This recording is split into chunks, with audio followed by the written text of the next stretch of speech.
Chapter 4. Not so fast, you're not getting away that easy. Just reading this outline isn't going to do what is necessary. To save your country and your family, you're gonna have to get your ass out of that overstuffed recliner and put forth some real effort and sweat equity into the deal. Here are some of the tools needed for this endeavor. We will get to the tools of last resort, the Second, now Third Amendment, later. Information is everywhere, some good, some bad, and some totally misleading on purpose. Go out and research the Equal Rights Amendment. Research the Constitution and read about how we came to be the United States of America. Read, investigate, and then read some more. Unless you drop it on your foot, a book can't hurt you. It's been said that a little knowledge is dangerous, and that actually is true. Don't take Twitter, Facebook, or Wikipedia as gospel. Jump into the issue and get as much information as you can. It's as easy as saying, "Hi Google," "Hello Siri," or yelling, "Alexa," and you can do it from your easy chair. Just like everybody else, the newspapers are wrong about the amendments and Article the First. Check into 30,000.org. It will give you lots of constitutional history related to Article the First, and it will give you lots of background information. Unfortunately, like every other book or resource published before October 2016, they came to the conclusion that Article the First had not been ratified, and that has now been found to be an error.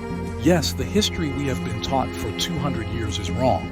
What we have been taught and shown as the Bill of Rights, the supposed first 10 amendments, is wrong.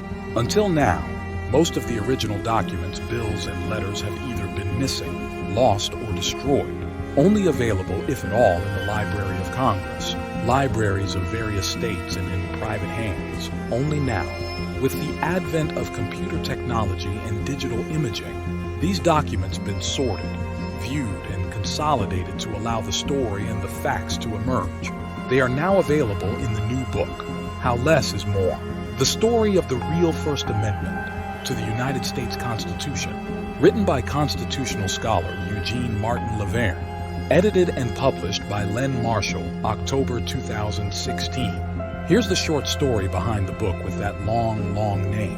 I call it the hand grenade on the coffee table because once it is read and understood, it's going to blow up the two political parties and turn Congress and Washington, D.C. upside down. Facts are facts, and the law is the law, with the Constitution being the supreme law of the land. And Article the First is the law. Here's the backstory. A few years back, Eugene, being Eugene, began investigating the stories and history of Article the First. His assumption was that it had never been ratified and that it had never become part of the Constitution, just as we have all been taught in school. He wanted to document the story and put the rumors to rest permanently, thereby removing any doubt about the Constitution and what we call the Bill of Rights. Midway through his investigation, while literally crawling through state archives, Eugene found the first documentation pointing to the ratification of Article the First. He called his brother Fred and talked for hours. He then called me, by this time midnight, and we went on until 2 a.m. He was now fired up and going on a quest. 6 months go by and I get another call from Eugene. He wants to come to my house and show me some of the stuff that he has found. I had forgotten about our prior conversation, so I told him to come on down. I figured that he had a box of bills and old documents to show me, but instead shows up in a Suburban filled from front to back with books and documents in every condition imaginable. He starts unloading the truck in my front room and office, a front room and office which have now become impassable. And in the next breath mentions that he is writing a book. Would I help? And that was the start. Years, tens of thousands of documents, 3,000 photos taken, hundreds of books and thousands of online searches later, we now have produced a book of facts that I can personally certify and vouch for. It is available on Amazon in book form, ASIN 15405 for Wayne 35, and in Kindle form, ASIN B01N69X1YZ. We now have the next tool in our arsenal of freedom. The ERA, Equal Rights Amendment, has been ratified, just waiting for unconstitutional wrangling in Congress to stop. Please review Chapter 3. If we can accomplish these goals, we will be well on our way to making our country the best it has ever been, the best the world has ever seen. This booklet is about ideas in the political arena.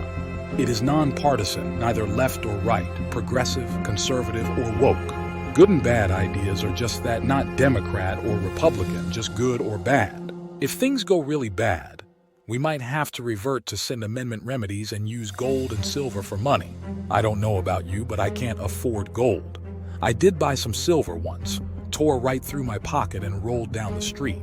And I'm totally against concealed carry for the same reason. The last time I did that, my shotgun just tore up my leg. We have to keep things from getting that bad because I'm an old man and I doubt that I would survive. Then who would be there to protect my family and country? Will you? I have another question for you. Why can our officials and candidates lie to us, but it is illegal for us to lie to officials? Now comes the big test that I was hinting at.